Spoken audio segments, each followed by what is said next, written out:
श्री हनुमते नमः। मंगलवार का जो दिन होता है हनुमान जी को समर्पित होता है। इस दिन विधि विधान से हनुमान जी की पूजा अर्चना की जाती है। इस दिन हनुमान चालीसा पढ़ने का विधान है। इस दिन लाल चंदन, लाल पुष्प, गुड़ मिश्रित पकवान, धूप दीप दिखाकर हनुमान जी की पूजा अर्चना की जाती है। तो देखिए, संकट मोचन हनुमान जी सभी के संकटों को हर लेते हैं। अगर विधि विधान से श्रद्धा भाव से इनकी पूजा अर्चना की जाती है और भाव से इनको माना जाता है तो हनुमान जी के व्रत करने वाले भक्तों की सभी मनोकामनाएं पूर्ण होती हैं। मान्यता यह है कि सुख, शांति, संपत्ति, यश, संतान प्राप्ति का मंगलवार का जो दिन होता है, इस व्रत को इस प्रकार से किया जाता है, सभी सुखों की प्राप्ति होती है। हनुमान जी के व्रत में कथा सुनने का अर्थात सुनाने का विधान होता है। यानी आप अगर व्रत मंगलवार का कर रहे हैं तो कथा को सुनने का उपरांत ही इस व्रत को पूर्ण फल प्राप्त होता है।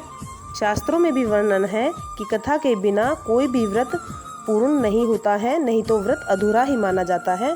हनुमान जी की कथा सुनने वाले भक्तों की सभी संकटों और विपत्तियों से रक्षा सदैव संकट मोचन हनुमान जी करते हैं। आइए भक्तों, अब सुनते हैं मंगलवार के व्रत की कथा। एक राज्य में एक ब्राह्मण रहता था। उसके कोई संतान नहीं थी, जिस कारण वह बहुत ही दुखी रहता था। एक समय ब्राह्मण वन में हनुमान जी की पूजा के लिए वन में चला गया। वहां उसने जाकर महावीर जी के सामने प्रार्थना की और कहा कि हे प्रभु, मुझे एक पुत्र की कामना है, मेरी प्रार्थना स्वीकार कर लो। ब्राह्मण के जो पत्नी थी घर पर, वह पत्नी मंगलवार की व्रत किया करती थी। उसे पुत्र की प्राप्ति के लिए इस व्रत को बड़ी श्रद्धा और भाव से निष्ठा से करती थी। प्रत्येक मंगलवार के दिन वह दिन भर व्रत करके उसका पालन किया करती थी और प्रभु को भोग लगाकर ही अपना भोजन ग्रहण करती। एक समय क्या हुआ कि वह ब्राह्मणी भोजन न बना सकी और हनुमान जी को भोग न लगा सकी। उसने प्रण लिया कि वह अगले दिन हनुमान जी को मंगलवार के दिन भोजन बनाकर ही भोग लगाएगी, तभी अपने व्रत का पालन करेगी। क्योंकि वह ब्राह्मणी किसी कारण विवश हो गई थी और 6 दिन तक भूखी प्यासी बिस्तर पर पड़ी रही और मंगलवार के दिन वह बेहोश हो गई। हनुमान जी उसकी निष्ठा और लगन को देखकर अति प्रसन्न हो गई।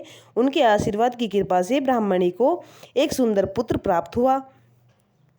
ब्राह्मणी के इस भाव और लगन पूजा को देखकर हनुमान जी बहुत प्रसन्न हो गए थे।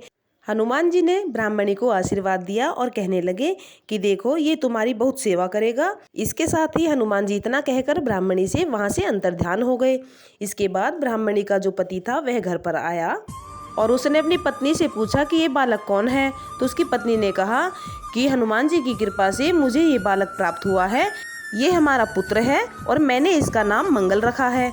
इसके साथ ही ब्राह्मण को अपनी पत्नी की बातों पर विश्वास नहीं हुआ।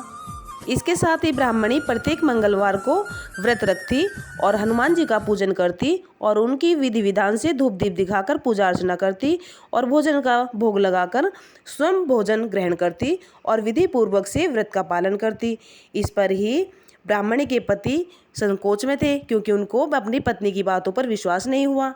फिर क्या था कि हनुमान जी ने ब्राह्मण के स्वप्न में कहा कि हे ब्राह्मण, मैंने तुम्हारी पत्नी को पुत्र दिया है, तो तुम क्यों परेशान हो, तुम्हें खुशी नहीं है।